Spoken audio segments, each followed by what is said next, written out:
창세기 36장 1절에서 8절의 말씀입니다.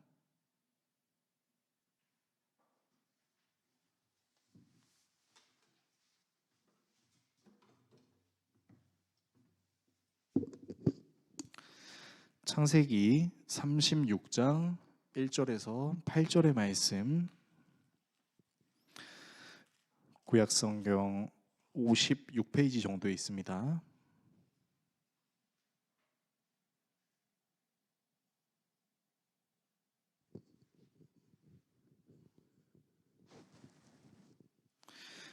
한 절씩 교독하시고 마지막 절은 같이 읽도록 하겠습니다. 에서 곧 에돔의 족보는 이러하니라. 에서가 가나안 여인 중 헷 족속 엘론의 딸 아다와 헤위 족속 시브온의 딸인 아나의 딸 오홀리 바마를 자기 아내로 맞이하고 또 이스마엘의 딸 느바요의 누이 바스맛을 맞이하였더니 아다는 엘리바스를 에서에게 낳았고 바스맛은 르우엘을 낳았고 오홀리 바마는 여우스와 얄람과 고라를 낳았으니 이들은 에서의 아들들이요 가나안 땅에서 그에게 태어난 자들이더라.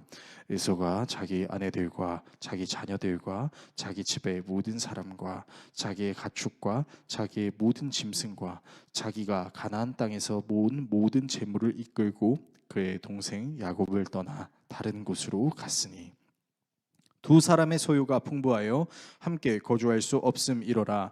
그들이 거주하는 땅이 그들의 가축으로 말미암아 그들을 용납할 수 없었더라. 같이 읽습니다. 이에 에서 곧 에돔이 세일산에 거주하니라. 아멘.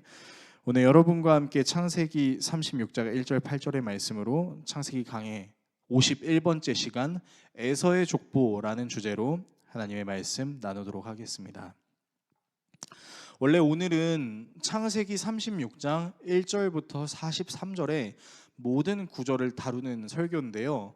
사실 오늘 본문은 정말로 그냥 족보를 쭉 나열하는 것에 불과하기 때문에 사람들의 이름을 계속해서 읊는 것이기 때문에 말씀 봉독을 1절에서 8절만 한 것일 뿐 실제로는 우리가 창세기 36장을 모두 다룬다는 것을 염두에 두시고 함께 말씀을 나눴으면 좋겠습니다.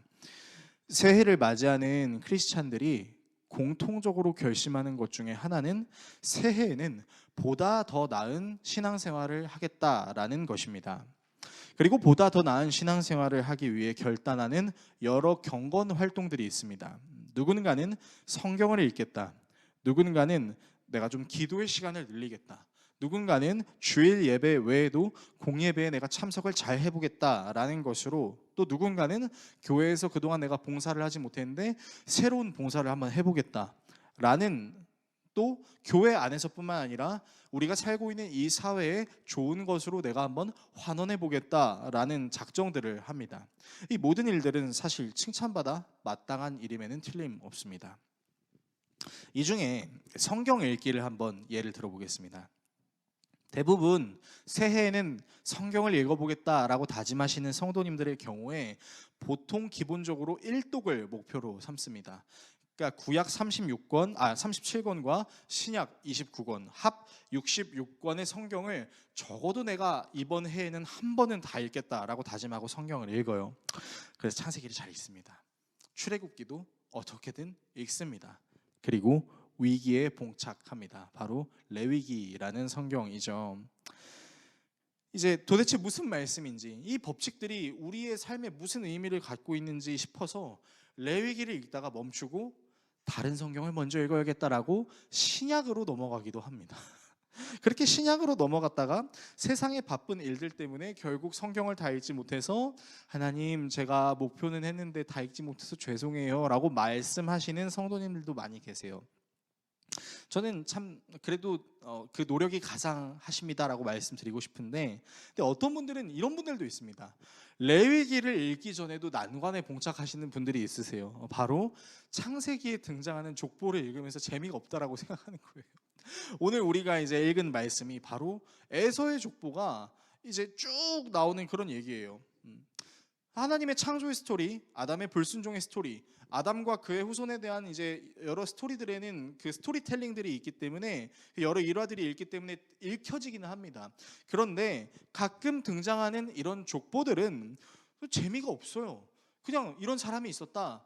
뭐 누구 아래에 누가 있었고 누구 아래에 누가 있었다. 뭐 이런 내용을 왜 읽어야 되나라는 생각이 들기도 합니다. 게다가 오늘 우리가 묵상한 창세기 36장은 심지어 하나님의 사람 야곱에 대한 족보도 아니에요. 하나님을 경외하지 않았던 에서의 족보입니다.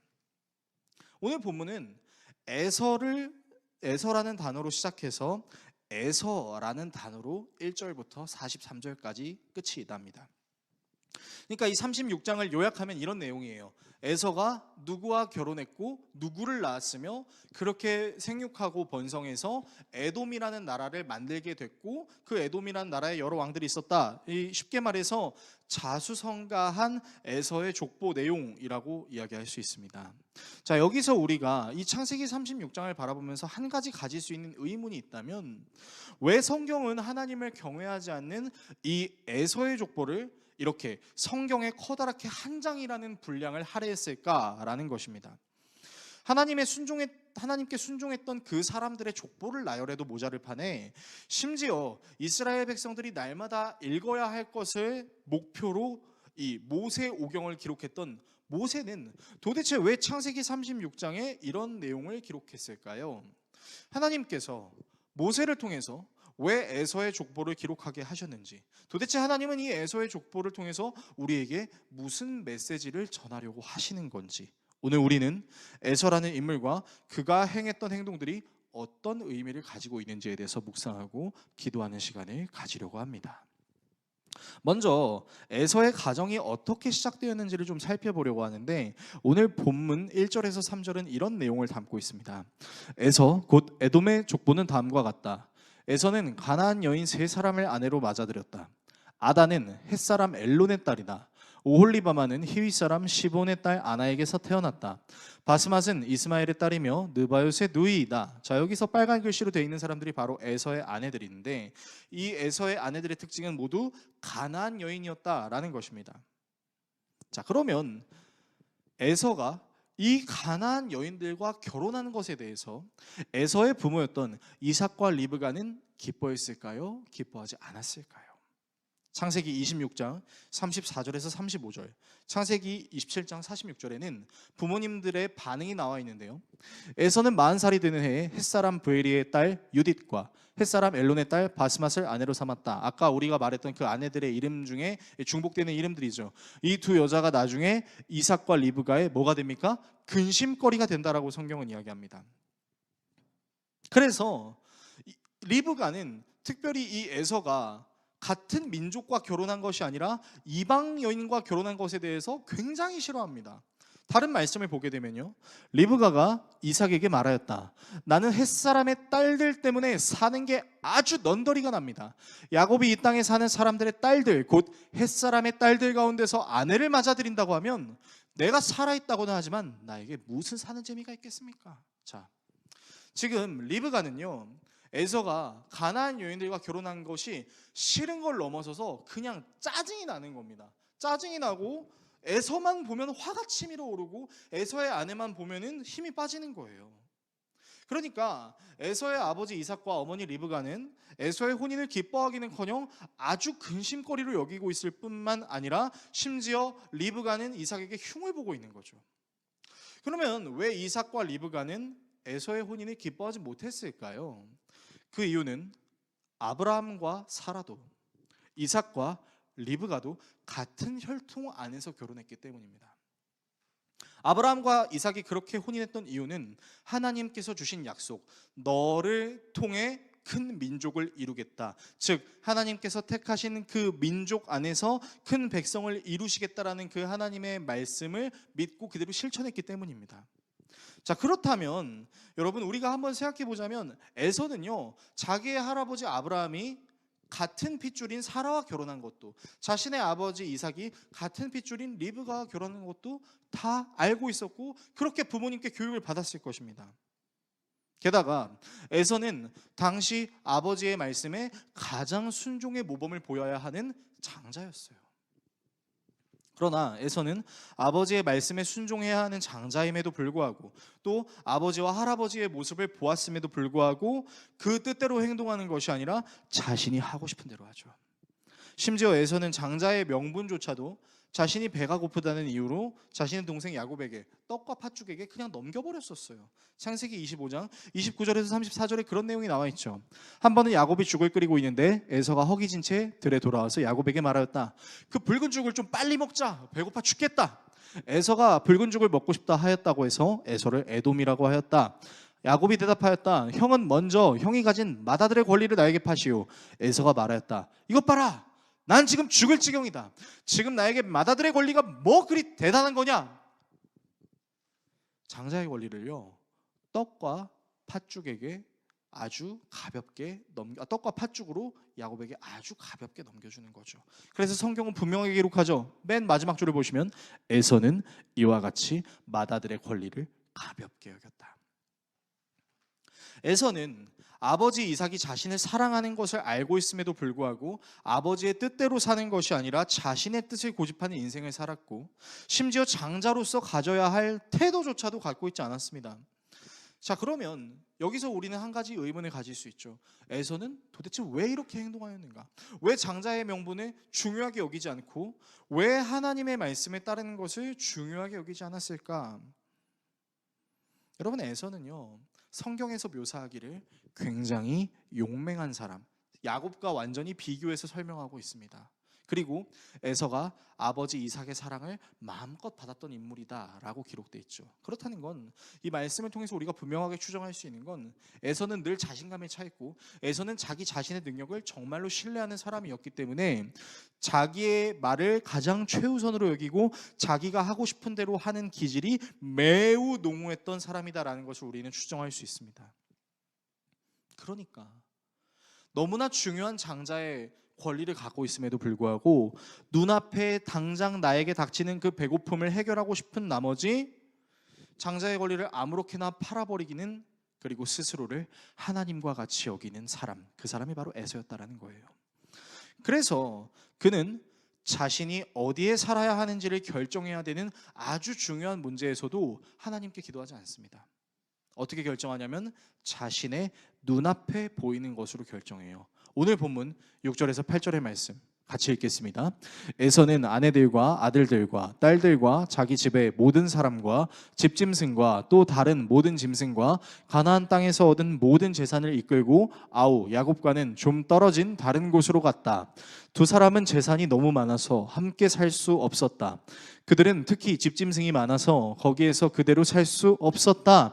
그래서 에서 곧 에돔은 세일산에 자리를 잡았다. 자, 여러분 말씀해 보세요.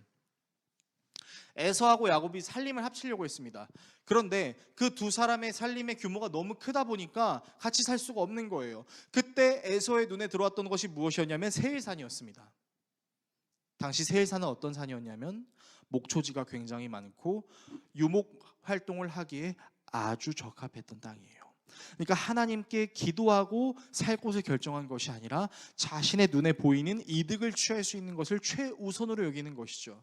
자, 그런데 여러분, 지금 에서와 야곱이 같이 살려고 했다가 같이 살지 않고 갈라지는데 에서가 눈앞에 보이는 것을 통해서 나는 저기에 살아야겠다라고 결정하는 이 장면, 혹시 창세기의 또 다른 장면에서 여러분 보신 적 없으신가요?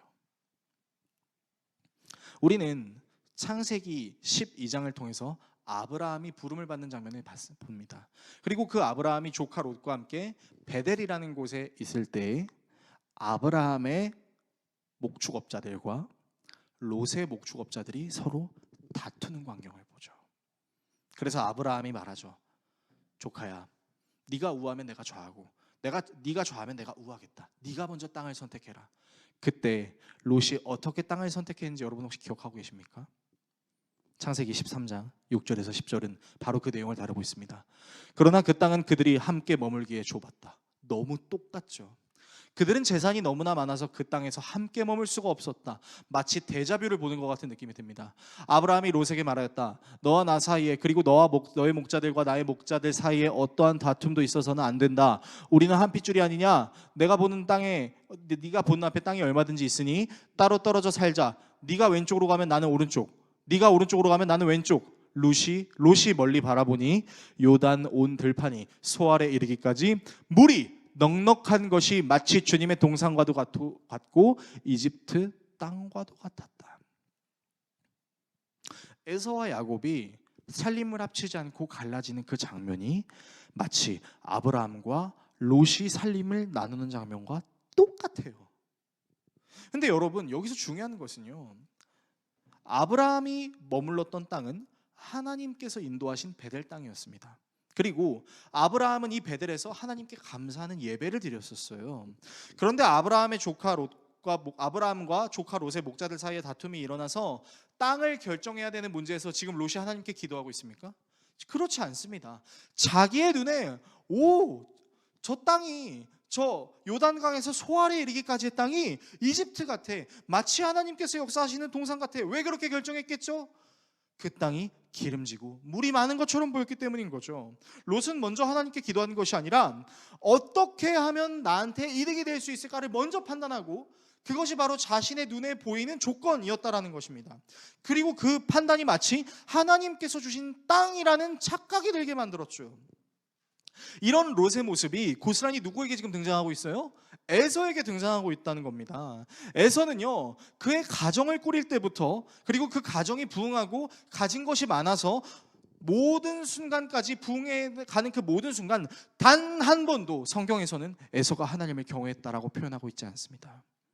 그는 하나님께 기도하는 사람이 아니라 자신이 가지고 있는 능력을 신뢰하고 스스로를 하나님과 같이 여겼던 사람이었던 것이죠. 그리고 그는 자신의 능력을 증명했어요. 어떻게 해요? 에돔이란 나라를 세우죠. 용맹함으로 주변에 있는 나라들을 정복해 나가기 시작하면서 에돔이라는 나라를 세우고 여러 이방 여인들과 결혼해서 자신의 자손들을 낳습니다. 그래서 에돔이라는 나라를 건국하죠. 수많은 자손들과 부를 누렸습니다. 그야말로 자수성가의 표본이라고 말할 수 있을 정도예요. 그리고 이렇게 에서가 자신의 나라를 만들고 부강해지는 동안 야곱은 어떻게 살았을까요? 여러분, 놀랍게도 야곱은요, 가나안에서 떠돈 나그네로 살았습니다. 그러다가 자신의 아들 요셉이 팔려가죠. 그리고 그 요셉이 이집트의 총리로 나타나서 그 가난을 피하기 위해 이집트에 갔다가 그만 야곱과 그의 후손들이 몇 년을 종살이 합니까? 400년을 종살이 합니다. 그리고 종살이가 끝나서 하나님이 인도하시는 가나안 땅에 들어가려는 그 광야를 거치는데, 그 광야에서도 하나님의 말씀에 순종하지 않아서 금방 갈 수 있는 그 길을 몇 년을 방황합니까? 40년을 방황합니다. 그래서 에서와 야곱을 비교해 보면요, 에서는 마치 성공한 인생, 승리자의 인생을 산 것 같고, 야곱은 하나님만 의지하는 패배자의 인생을 사는 것처럼 보입니다. 그러나 이렇게 하나님을 경외하지 않은 에돔의 후예, 에서의 후예들이 이후에 어떤 모습을 보여주는지 여러분 아시나요? 놀랍게도 오늘 우리가 다 읽지는 않았지만 창세기 36장의 그 에서의 후손들을 보면은 누가 등장하냐면 아말렉이 등장합니다. 자, 근데 이 아말렉이 어떤 족속들이었죠? 이집트를 탈출하고 하나님께서 약속하신 가나안 땅으로 가려는 그 광야에서 이스라엘 백성들을 죽이려고 전쟁을 벌였던 민족들이 아말렉 민족입니다. 그리고 여기서 끝나지 않습니다.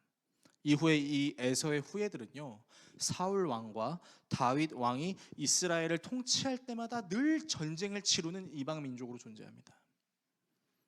그러면 구약 시대로 끝났을까요? 여러분, 그렇지 않습니다. 에서의 후손이요, 나중에 어떤 가문으로 등장하냐면 이스라엘을 통치하는 로마의 헤롯 가문으로 등장합니다.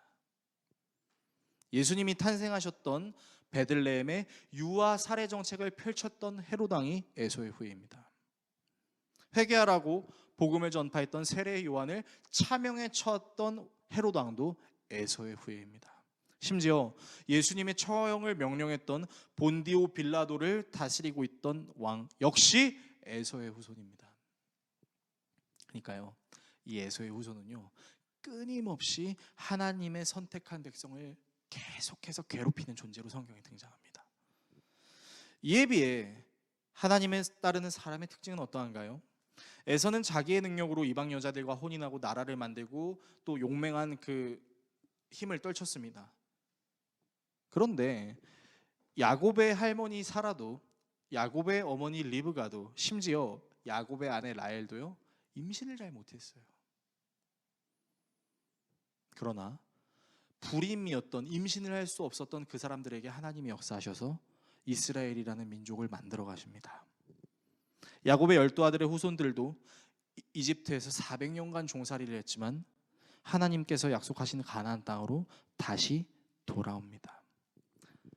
야곱의 후손으로 오신 예수 그리스도는 에서의 후에 악함으로 인해 십자가에 못 박혀 죽으시는 고난을 당하셨지만 죽으신 지 사흘 만에 부활하심으로 하나님의 아들을 증명함과 동시에 모든 인류를 구원하시는 사역을 감당하셨습니다. 그렇다는 건 창세기 36장은 마치 자수성가한 것처럼 자신이 정말 대단한 능력을 보인 것 같은 그 에서의 족보를 싹 나열하고 있지만 그 족보가 후대에 어떻게 악하게 적용이 되는지, 그리고 어떻게 에돔 족속들이 멸망당하는지를 나열해주는 서막에 불과한 것이 바로 창세기 36장의 내용이라는 것입니다. 그러니까 창세기 36장은 에서의 대단함을 드러내는 것처럼 보이지만 그 대단함은 결국 바람 앞에 꺼지는 촛불과 별반 다를 바가 없다라는 것을 모세는 의도적으로 기록했다. 성경이 우리에게 이렇게 이야기하고 있는 것입니다. 설교를 정리하겠습니다. 오늘의 본문을 어떻게 우리의 삶에 적용해야 할까요? 여러분, 에서는요 정말 승승장구하는 사람이었어요. 에서가 패배했다, 에서가 우울증에 걸렸다, 에서가 하나님을 찾았다라는 그런 말은 성경 어디에도 기록되어 있지 않습니다. 그의 용맹함과 과감한 선택, 눈앞에 보이는 이득을 취하는 그 잽싼 움직임은 영광스러운 나라를 이루고 강함을 드러내는 모습으로 적용되었어요. 그러나 그 후손의 말로는 하나님의 사람을 끊임없이 괴롭히고 결국에는 멸망당하는 모습으로 성경에 기록이 되어 있습니다. 에서는 하나님께 기도하는 사람이 아니라 자신의 능력을 과신하는 사람이었어요. 그리고 하나님의 섭리를 신뢰하며 전체를 바라보는 시각을 가지고 있는 사람이 아니라 눈앞의 이익을 취하기 위해선 무엇이든지 해야겠다라는 근시안적인 사고를 가진 사람이었습니다. 사실 그가 가지고 있는 용맹함도, 그의 장자의 권한도 사실은 그가 잘나서 갖고 있는 것이 아니라 그를 태어나게 하신 하나님의 은혜로부터 비롯된 것임에도 불구하고 그는 스스로를 하나님으로 여기는 사람이었다라는 것을 성경은 고발하고 있는 것이죠. 문제는 이렇게 에서처럼 사는 삶이 매우 매력적이고 매우 당연하다라고 느껴지는 세상에 우리가 살고 있다는 겁니다. 여러분 생각해 보십시오. 지금 우리가 살고 있는 이 시대의 흐름이 어떻습니까? 여러분, 이 시대의 흐름은요, 나를 믿어라라고 이야기합니다. 내 능력을 신뢰하라고 이야기합니다. 내가 생각대로 행동하라라고 얘기합니다. 너의 생각대로 다 이루어진다라고 이야기합니다. 자신이 정의라고 말하는 포스트 모더니즘적 사상은 어느덧 우리나라뿐만 아니라 전 세계적으로 완전히 범용적으로 지금 적용이 되고 있어서 모든 사람들이 다 자기가 하고 싶은 대로 하려고 하고 생각하고 싶은 대로 생각하려고 하고 당장 나를 살게 해주고 당장 나를 만족시켜주는 것 위주로 행동하게 만드는 그런 고통들이 계속해서 나타나고 있습니다. 생각해 보세요. 여러분, 자라나는 다음 세대들의 모습만 보십시오. 우리 어른들이 미덕이라고 생각했던 것들이 어느샌가 굉장히 많이 사라져 있고, 심지어 미덕이라는 것을 갖고 있었던 어른들조차도 공익을 위하는 것이 아니라 자신의 이익만을 위해서 살아가는 모습이 아주 즐비한 모습을 우리는 상당히 많이 보고 있습니다. 그리고 그게 세상 사람들에게만 나타나는 것이 아니라 너무나 안타깝게도 하나님을 믿는다고 말하는 사람들에게도 나타나는 것이 오늘의 현실이라는 거죠. 제가 이렇게 말씀드리면 어떤 분은 이렇게 반문하실 것 같습니다. 목사님, 그렇다면 내가 가지고 있는 생각과 재능을 마음껏 사용하는 게 죄라는 말입니까? 저는 그것이 죄라고 이야기하는 것이 아닙니다. 우리는 노력해야 됩니다. 그리고 생각해야 돼요. 내가 가지고 있는 재능은 무엇인지, 그 재능을 어떻게 찾아야 되고 어떻게 발휘해야 되고 무엇에 사용해야 되는지 늘 고민해야 되고 돈을 열심히 벌고 잘 벌기 위해서 노력해야 됩니다. 먹고 사는 문제를 방관할 수는 없으니까요. 차 실현도 해야 되니까요.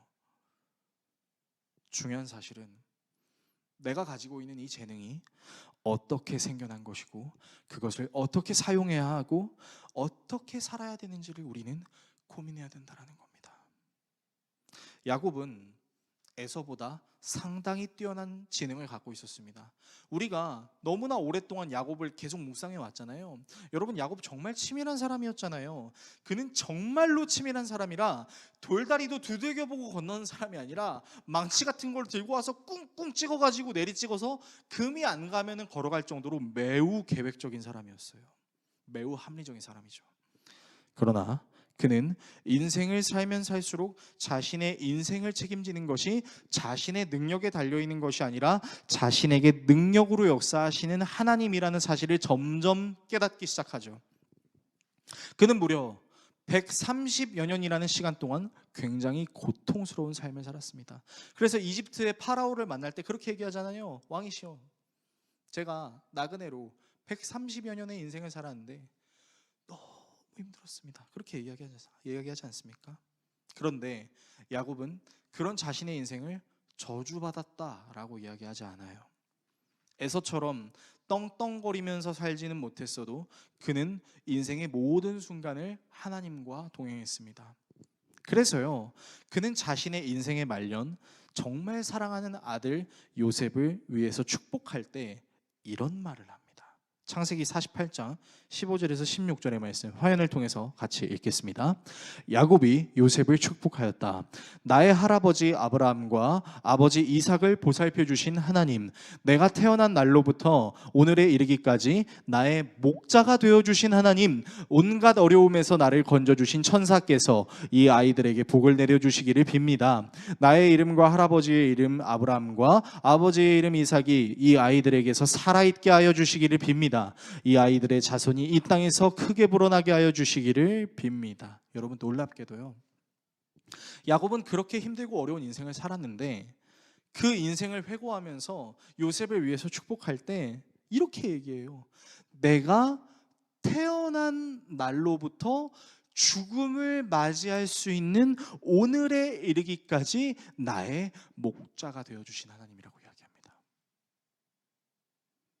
하나님은 단 한 번도 나를 실망시키지 않으시고 언제나 공평과 은혜로 나를 지키신 신실하신 하나님이라고 지금 야곱이 표현하고 있는 거죠. 여러분, 생각해 보세요. 여러분, 야곱의 인생, 우리가 계속해서 야곱 다뤄왔잖아요. 자기의 욕심을 못 이겨서 형에게 죽을 뻔하고, 죽을 뻔 봐서 외삼촌 집에 도망가서 20년 종살이하고, 20년 종살이하고 왔다가 의지할 사람이 없어서 베델에서 하나님이랑 씨름하고, 씨름하다가 허벅지 뼈 다치고, 에서한테 죽기 싫어서 자기 자식들 먼저 보내고, 베델로 안 가고 세겜으로 갔다가 자기의 딸 디나가 성추행을 당하고, 이방 민족들에게 죽임을 당할 뻔한 그런 야곱의 인생. 근데 야곱은 그 인생을 가리켜 내가 태어날 때부터 지금까지 나를 인도하여 주신 목자이신 하나님이라고 이야기합니다.